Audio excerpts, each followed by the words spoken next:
L'idée des sacs démontables, déjà, c'est un projet de fin d'études. Après, en fait, j'avais deux buts. Je viens de Cholet, du Maine-et-Loire. C'était une région qui était très connue pour la maroquinerie et la chaussure.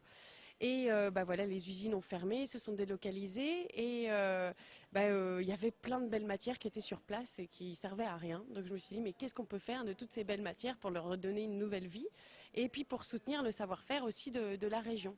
Donc comme la main-d'œuvre coûte très cher en France, le but c'était de trouver des idées très simples pour soutenir le savoir-faire et puis récupérer ces belles matières. Donc voilà, en le faisant à plat, forcément on réduit le coût de main-d'œuvre et on embauche les gens pour le faire.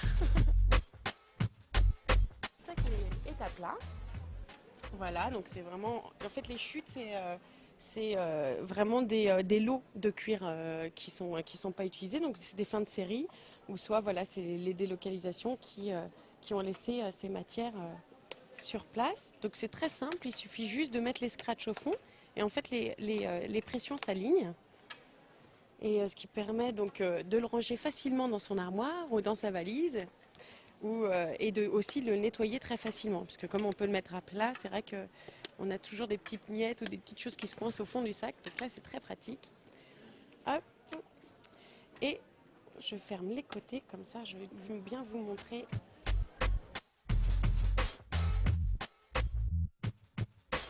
On peut les porter de plein de manières différentes. Et en plus, le sac peut évoluer dans sa position. Donc c'est vraiment déjà le recyclage qui est intéressant, c'est d'avoir plein de couleurs et de matières différentes. Donc il n'y a jamais un sac pareil. Et en plus, hop, le cabas classique. Et ce qui est intéressant aussi, c'est la façon de le porter. Donc soit à l'épaule, soit en bandolière longue. Et il y a une position qui est bien propre à nous, excusez-moi. C'est sur les deux épaules. Du coup, le sac ne tombe pas.